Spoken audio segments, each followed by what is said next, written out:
Good morning everyone. Ito nga po pala yung aming light automation, gawa ng BSIT2L.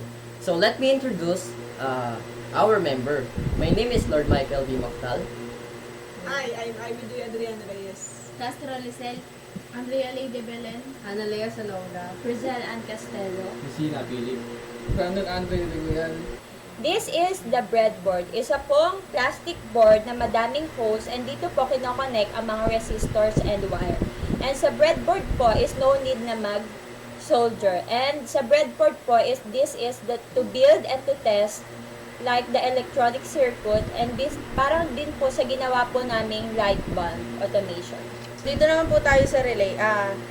Para po malaman natin ang relay po ay isang electronic switch na pinapagana po natin ng maliit na signal.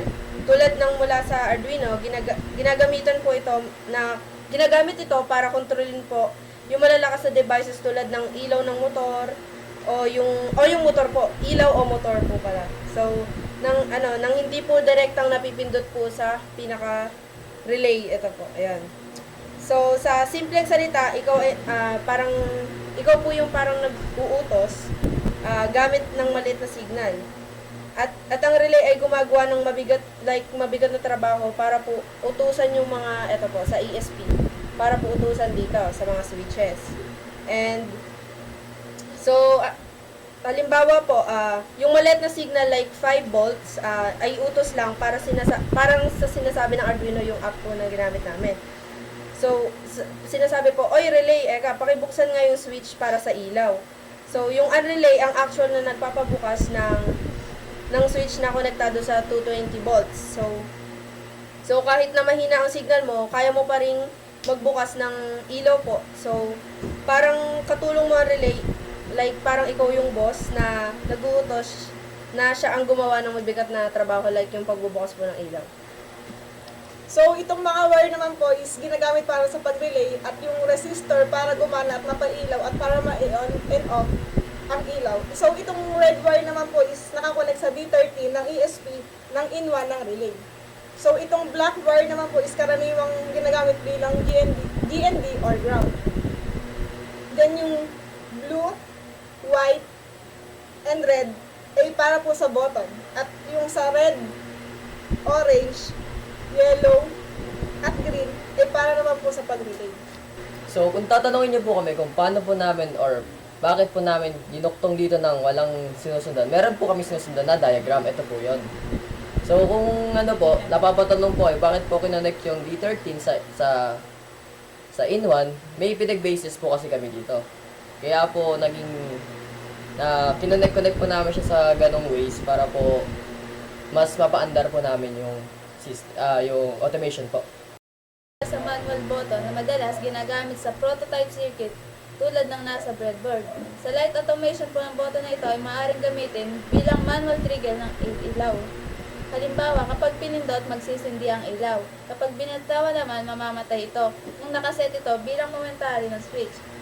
Maaari itong gamitin kasama ng microcontroller tulad ng Arduino. Oo. Para magbigay ng signal kung kailan bubuksan o papatay ng ilaw. Ito po yung ESP. Yung ESP po is para automatic na assistant para sa email marketing. Ito po ay ginagamit sa Blink at Arduino para ma-access. And dito din po nilalagyan ng code para magamit po sa malayo or through internet.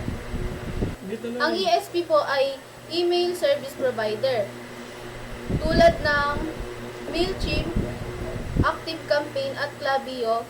Ito po yung mga ginagamit na tools para magpadala ng email sa mga maraming tao.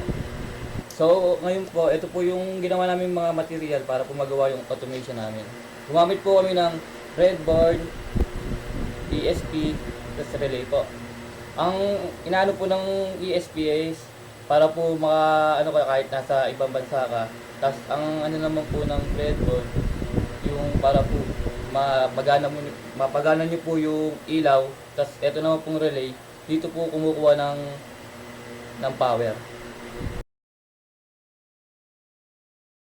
Ito na po yung balik test ng aming ginawang case study. Bali, gumamit kami dito ng 5 volts na watts, tapos, 5 volts na ilaw at 5 volts din na relay. So, ginamit namin apps is Blink IoT. And this is, ito na po yung mismong ano. Then, pag pinindot ko po pag pinindot ko to, mag-on to and ilaw po itong isa. Nag-dry run na rin po kami ng iba, kaso nga rin po yung tatlo na to is hindi na po gumana yung ilaw, bali ito na lang po yung napagana namin. Pero ito na po yung mismong test. Pag pinindot ko po to, mag-on po to. Then, pag pinindot ko po yung on, tapos mag-off po to. Ganun po. Gumamit po kami ng blink para po sa switches na ma-on and off po yung bulb. And then kapag naman po sa pagko-coding or program, ang ginamit po namin is Arduino IDE po. So, dito po, mapapakita po natin na yung source code po namin.